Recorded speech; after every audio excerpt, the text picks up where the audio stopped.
Part 1. The Lien on the Door. Kevin had lived long enough to know that life often turned on ordinary Tuesdays. He was 40, an IT consultant who liked routine, the kind of man who paid his bills on time, mowed his lawn every Saturday morning, and waved at his neighbors on his way to work. He wasn't dramatic, didn't look for fights.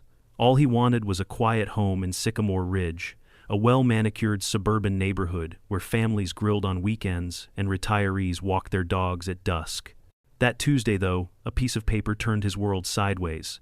It was taped to his front door in glaring orange. Notice of Lion. Bold, block letters.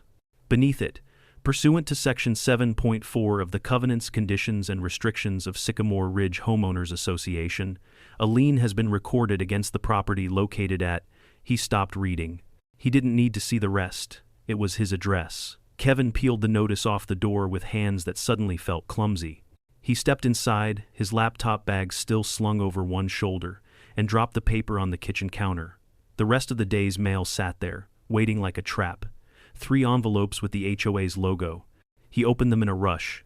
Violation number 1142, unapproved structure, visible from public view. Daily fine, $250. Accrued, $6,000. Failure to cure may result in foreclosure proceedings. Foreclosure. That single word hit harder than anything else. Kevin owned this home. He had scrimped, saved, worked late nights for years to make the down payment, and now some neighborhood committee thought they could strip it away over a garage extension? He sat at the counter, staring at the papers.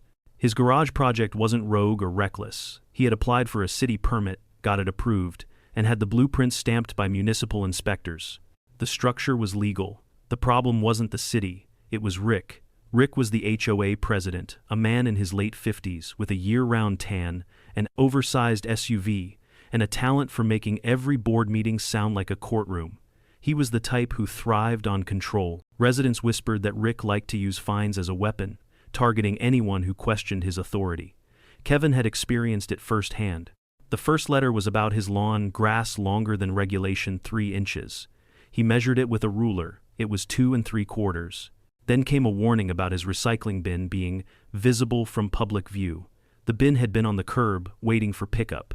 Each time Kevin appealed, Rick brushed it off. This garage project, though, was different. Kevin had dotted every I, crossed every T. He'd included color swatches of the siding, diagrams of the gable, even shingle samples. Yet Rick denied it, citing aesthetic disharmony. When Kevin pressed for specifics, Rick shifted the excuse. The roof pitch, then the visibility, then overall neighborhood character. Kevin showed up to the so-called appeal hearing. It was supposed to be fair and independent. Instead, Rick sat at the head of the table with 2 of his friends.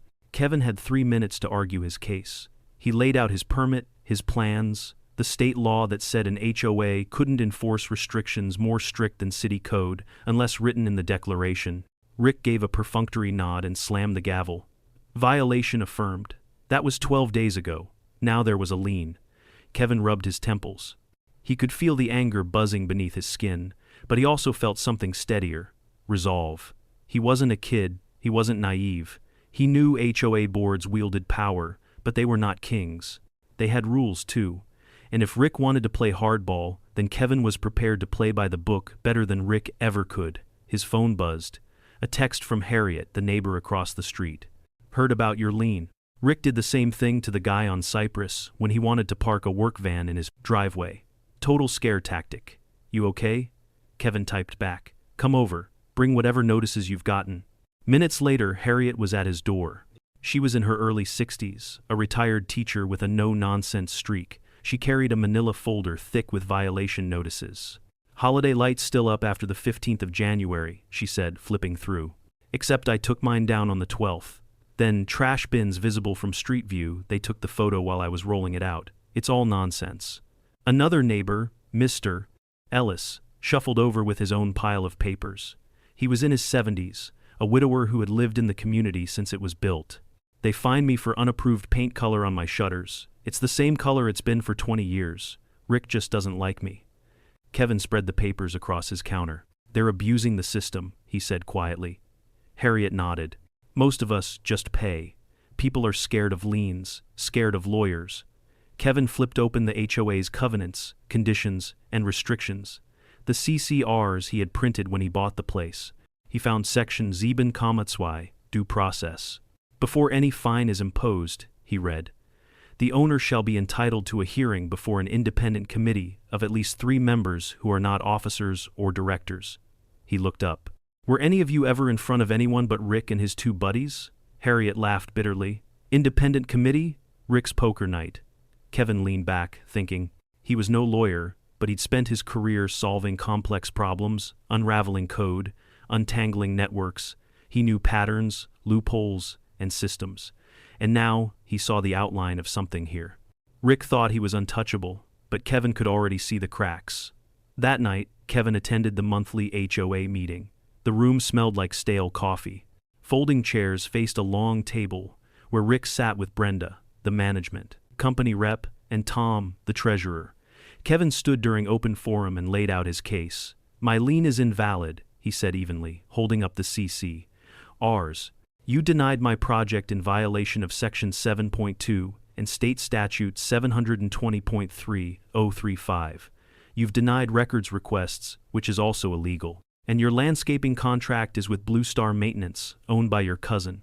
That's a conflict of interest. The room erupted in murmurs. Neighbors whispered, eyes darting. Rick slammed the gavel. Decorum, he barked. Kevin just smiled thinly. Decorum is good, so are elections. And in that moment, as he watched Rick's face tighten, Kevin knew this wasn't just about his garage anymore. It was about power. About a bully who had gone unchecked for too long. Rick thought the lien would scare him, but it had done something else. It had lit the fuse. Part 2. The counterattack plan. Kevin didn't sleep much that night. He sat at his kitchen table long after the neighborhood lights dimmed, the orange lien notice lying in front of him like a poisonous trophy. His laptop glowed with PDFs of Florida HOA statutes, scanned copies of Sycamore Ridge's governing documents, and notes scribbled on yellow legal pads. It wasn't fear that kept him awake. It was pressure, a different kind of pressure, like the weight you feel when someone presses their thumb on the back of your neck. Rick and the board had weaponized that pressure against the entire neighborhood for years. But Kevin wasn't built to fold. He was built to fight, and his battleground was information. Building the arsenal. By midnight, Kevin had identified his first weapon, records requests. Florida law gave homeowners the right to inspect association records, contracts, invoices, meeting minutes, bank statements. The HOA had to comply within 10 business days. If they didn't, they owed statutory damages for every day late. Kevin opened his email and began typing, pursuant to Florida Statute 720.303. This is a formal request to inspect all HOA records from the past 24 months, including but not limited to contracts, paid invoices, bank statements, meeting minutes, violation notices, and architectural committee decisions. He CC'd Brenda, the management company rep, and hit send at 12:14 a.m. The clock had started ticking. Cracks in the foundation. By morning, Harriet was back at his kitchen table with coffee in one hand and a folder in the other. They sent me 3 different balance sheets last year, she said, sliding papers across. None of them matched. Kevin lined them up side by side. The numbers were sloppy, expenses shifted categories, totals didn't reconcile, landscaping costs doubled in a single quarter, with no explanation. It was either incompetence or corruption. Either way, it was a crack Kevin could widen. Mr. Ellis joined them, carrying an old binder of meeting minutes he'd saved as a habit. Look at this, he said, tapping one page. They approved a $25,000 emergency repair for the pool deck, except the pool deck wasn't repaired until 6 months later. Kevin's mind raced. Missing money, conflicts of interest, due process violations. The HOA wasn't a fortress, it was Swiss cheese, and Rick was banking on the fact that no one cared enough to notice. But Kevin noticed. The neighbors' pressure. Still, noticing wasn't enough. Kevin needed allies. He started small, quiet conversations at mailboxes, casual chats during evening dog walks. Did you ever get fined for your fence? He asked one neighbor. 3 times, the man said bitterly. Rick said the slats were the wrong width. I replaced the entire thing. Cost me $2,000. Did you ever appeal? Kevin asked. Of course, to Rick. You can guess how that went. Each story piled on the pressure. Each conversation built momentum. People weren't just annoyed, they were tired of being bullied. They were embarrassed they'd put up with it for so long. Kevin gave them something they hadn't had before: direction. "We don't have to play defense," he told them. "We can take control. Elections are coming up." The deadline looms. On day 10, Kevin got his answer to the records request. Nothing. Just a terse email from Brenda. "Dear Mr. Hayes, your request is overly broad and unduly burdensome. The association declines to produce documents at this time. Regards, Brenda, CMCA." Kevin exhaled slowly. They'd taken the bait. By refusing, they'd broken the law on the record. He fired back, "Per Florida Statute 723-035, the association is required to provide access to records within 10 business days. Failure to comply results in statutory damages of $50 per day, up to 10 days. As of today, you are out of compliance." He seed half the board and a few neighbors he trusted. Pressure applied precisely. Rick strikes back. 2 nights later, Kevin found another envelope on his door. Notice of continued non-compliance. Daily fines increased. The lien grew. Rick was doubling down. At the next board meeting, Rick tried to turn the tables. "This resident," Rick announced, waving Kevin's request email like a weapon, "is harassing the association with frivolous demands. He is disruptive. He is undermining the harmony of Sycamore Ridge." Kevin stood when open forum began. He spoke evenly, but every word carried the weight of a man under pressure who refused to crack. "I'm enforcing my rights under state law. If you believe that's harassment, then you're admitting this association is above the law. The records belong to the homeowners, not to you." A murmur rippled through the room. Neighbors exchanged glances. For the first time, some of them looked at Rick and didn't see authority. They saw a man sweating, the turning point. After the meeting, a woman in her 50s approached Kevin in the parking lot. Her name was Claire, an accountant who'd lived in the neighborhood for 15 years. "You're right," she said quietly. "The numbers don't add up. I've been saying it for years, but no one wanted to hear it. If you want help analyzing the books, I'm in." Kevin shook her hand. "We'll need you." That night, the plan crystallized. Step 1, use records requests and statutory violations to show the board was breaking the law. Step 2, rally homeowners with evidence of abuse. Step 3, campaign for the election, gather proxies, knock on doors, hold kitchen table meetings. Step 4, take the board from the inside. It wasn't going to be quick. It wasn't going to be easy. Rick would fight dirty. The pressure would only increase. But Kevin wasn't looking for easy. He was looking for justice. And as he closed his laptop near midnight, staring at the growing pile of evidence on his kitchen table, he whispered the words that would drive him for the next 3 months. "Don't fight the system. Own it." Part 3, the election battle. The pressure had been building for weeks, and by the time spring rolled into Sycamore Ridge, the neighborhood felt like a courtroom on the verge of a verdict. Kevin had turned his kitchen into campaign headquarters. Stacks of flyers sat in neat piles on the table. Vote for accountability. Vote for transparency. Vote for Kevin Hayes. His printer worked overtime. Harriet baked cookies for the volunteers. Claire, the accountant, combed through every financial statement, highlighting in yellow every inconsistency and in red every outright violation. It wasn't politics in the grand sense. It was smaller, pettier, and in many ways more brutal.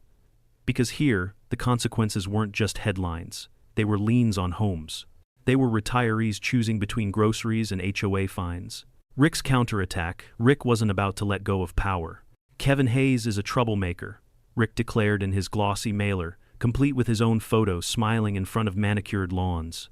"He wants to raise your dues, destroy property values, and turn our community into chaos." At the next HOA meeting, he doubled down. "This man is using intimidation," Rick said, glaring at Kevin. "He is dangerous for Sycamore Ridge." The words landed heavy. For residents in their 40s, 50s, and 60s, people who had worked hard for stability, chaos was the enemy. Rick knew it. He was painting Kevin as the chaos. Kevin felt the heat. He was an IT guy, not a politician. But this wasn't about speeches. It was about proof. Gathering proxies, Claire spread a spreadsheet across Kevin's counter one night. "Here's the math," she said. "We need quorum 51% of homeowners. If Rick controls the proxies, he wins. If we control them, he's done." Harriet leaned over the numbers. "How many do we have?" Kevin exhaled. "So far, 38. We need at least 55 to be safe. So they walked, door to door, evening after evening. Kevin and Harriet knocked, smiled, explained. They didn't promise the moon, they promised fairness, transparency, no more bogus fines. Some homeowners slammed doors, some listened politely, nodding without commitment. But enough signed. Little by little, the stack of proxy forms grew. The night of the vote. The clubhouse had never been this full. Folding chairs lined the walls, neighbors stood shoulder to shoulder, voices low and tense. Rick sat at the head table, gavel in hand, Brenda the management rep at his side. His smile was the thin, forced kind. Kevin sat 3 rows back, proxies clutched in a binder. Harriet whispered, "We've got 59. Even if a few don't count, we're good." The meeting began with Rick droning through financials, trying to lull the room into boredom. But no one was bored tonight. You could feel the current under the surface, like a storm waiting to break. "Next order of business," Rick said finally. "Board elections." Brenda stood. "Nominations are open." Kevin rose. His voice was steady. "I nominate myself, Kevin Hayes, for the board of directors." Murmurs rippled. Harriet stood too. "I nominate Claire Anderson." 2 more neighbors followed. For the first time in years, the ballot wasn't just Rick's slate of friends. It was a contest. The tension tightened. Ballots were handed out. Pens scratched. The air thickened. Kevin felt the weight of every eye on him, supporters hoping, skeptics doubting, Rick burning holes with his glare.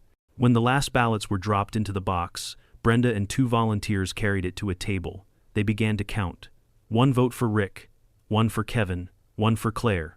The numbers climbed. Beads of sweat rolled down Rick's forehead.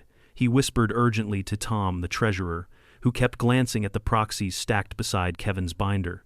Finally, Brenda cleared her throat. Preliminary tally: Kevin Hayes, 47, Claire Anderson, 42, Rick Daniels, 29, Tom Wilson, 25. The room gasped. Rick shot up. "These proxies are invalid. Half of them were collected under false pretenses." Kevin stood slowly, pulling a sheet from his binder. "Florida Statute 720.306, he said, voice steady. "Proxies are valid for 90 days unless revoked. Each of these is dated, signed, and notarized. If you have evidence of fraud, present it. Otherwise, they count." Brenda hesitated. All eyes were on her. She shuffled the papers, checked the dates, then looked up. "They're valid." The showdown. Rick's face darkened. "This is a coup," he hissed. "It's an election," Kevin replied evenly, "and you lost."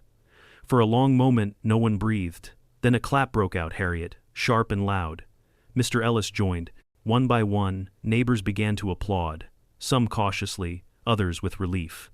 The sound built until it filled the room. Rick slammed his gavel. "Order! Order!" But no one listened. For the first time, Rick's voice was drowned out not by one man, but by the collective will of the people he had bullied for years. Victory with weight. When the meeting adjourned, Kevin walked out into the humid night air, exhausted, sweat sticking to his shirt. Harriet hugged him. Claire smiled, though her eyes were tired. "You did it," Harriet said. Kevin shook his head. "We did it. But now the real work begins." Because winning the board wasn't the end. It was the beginning. Now he carried the weight of every neighbor who had put their trust in him. Every retiree tired of fines. Every family afraid of liens. The pressure was different now, not from Rick, but from responsibility. Still, Kevin allowed himself one deep breath of relief. He had stared down the bully, weathered the smear campaign, and walked out standing taller. Rick had power yesterday. Tonight, Kevin had it. And tomorrow, he'd use it. Part 4. The Reckoning and the Aftermath. The morning after the election, Sycamore Ridge felt different. For years, residents had walked past Rick's house with their eyes down, afraid of fines, afraid of liens, afraid of the man who treated a suburban HOA like his private fiefdom. But now, something invisible had shifted. The fear had cracked. Kevin could feel it on his morning walk. People waved longer, smiled wider. Harriet raised her coffee mug in salute from her porch. Even the retirees who usually shuffled past without a word stopped to ask, "So what happens now?" Kevin didn't give them speeches. He gave them something better, calm assurance. "Now," he said, "we set things right." Opening the books. The first board meeting under new leadership was standing room only. Neighbors packed the clubhouse, some skeptical, others giddy, all hungry for answers. Kevin sat at the head of the table, Rick's old seat. Beside him sat Claire, Harriet, and two other newly elected members. There was no gavel. Kevin refused to use one. "We're not here to play judge and jury," he said. "We're here to serve the community." Then Claire opened the financial records. Line by line, she walked the room through years of irregularities. Landscaping invoices doubled and tripled without explanation. Emergency repairs that never happened. Payments to companies that didn't exist on state registries. And the crown jewel, Blue Star Maintenance, owned by Rick's cousin, billing $80,000 for work worth half that. Murmurs swelled to outrage. Retirees shook their heads. Couples whispered fiercely to each other. "This isn't just bad management," Claire said, voice steady. "This is abuse of power." Kevin looked at the crowd. "And it stops now." Voiding the lies. The board's next action was swift and decisive. Motion to rescind all outstanding fines and liens found to be issued without proper due process, Kevin announced. Harriet seconded. All hands raised. One by one, residents watched as their bogus debts disappeared. Mr. Ellis's shutter violation, gone. Harriet's holiday lights fine, gone. Kevin's own $6,000, lien erased. The relief in the room was palpable. People clapped, some laughed nervously, one woman even wiped tears. Years of quiet resentment finally dissolved into something sweeter, vindication. Rick's downfall. Rick wasn't in the room that night. He'd resigned from the board, storming out after the election like a general retreating from a lost battle, but he hadn't escaped accountability. With the evidence Claire compiled, the board voted to file a civil complaint against him for conflict of interest and misuse of HOA funds. Attorneys drafted letters. Subpoenas followed. Rick's cousin's company, Blue Star, suddenly found itself under investigation. Word spread quickly. Rick's once confident stroll through the neighborhood turned into a hunched shuffle. Neighbors who used to fear him now crossed the street to avoid him. The man who once held the power of liens and fines over everyone else now couldn't escape whispers on his own block. Within months, his house went up for sale. He left Sycamore Ridge in silence, his SUV packed to the brim. No one waved goodbye. Restoring balance under Kevin's leadership, the HOA didn't just punish, it rebuilt. Monthly meetings became transparent. Financial reports were posted online for everyone to see. Violations were handled by a real committee of volunteers, not a kangaroo court of cronies. Fines became rare, reserved only for genuine issues, and always preceded by warnings and conversations. Dues stabilized. In fact, with Rick's bloated contracts terminated, they dropped by 10%. For the first time in years, the reserve fund actually grew, and Kevin's garage, approved, inspected, and built. Neighbors even came by to help him hang drywall and share a beer in celebration. It wasn't just about a garage anymore. It was about a principle. No one man should rule through fear in a community built on trust. The lesson learned. One evening, Harriet sat on Kevin's porch, sipping iced tea as the sun dipped low. "You know," she said, "you didn't just fight back, you changed the whole neighborhood." Kevin chuckled softly. "I didn't change it. We did. Together." But he knew the truth. Sometimes it takes one person willing to push back against pressure to give everyone else permission to stand tall. He remembered Rick's sneer at that first meeting. "You don't understand how things are done." Rick was right. Kevin didn't, and that's why he won. The aftermath. Months later, the story spread beyond Sycamore Ridge. Local news picked it up. Homeowner beats HOA at its own game. Commentators on social media called Kevin a hero, proof that ordinary people could stand up to broken systems. Some even joked, "Don't fight the HOA, buy it." Kevin didn't care much for the attention. What mattered was walking down his street and seeing people relaxed again. Kids rode bikes without parents fretting over fines for chalk drawings. Retirees planted flowers without worrying about aesthetic disharmony. The community felt like home again, not a prison. And in the end, that was all Kevin had wanted. Final reflection. Looking out over the neighborhood one evening, Kevin thought about the irony. The HOA had been designed to protect property values, to create harmony. Under Rick, it had become the very opposite, a source of fear, division, and abuse. But power, Kevin realized, isn't inherently corrupt. It's how you use it. Under the right hands, rules could be fair, meetings could be transparent, people could feel safe. He finished his tea, smiled at the sound of laughter drifting from a neighbor's backyard, and walked inside to his new garage. The lien was gone. Rick was gone. The system had been flipped from a weapon into a shield. And Kevin knew, deep down, he'd carry one simple lesson forever. Sometimes the best revenge isn't destroying the system, it's owning it.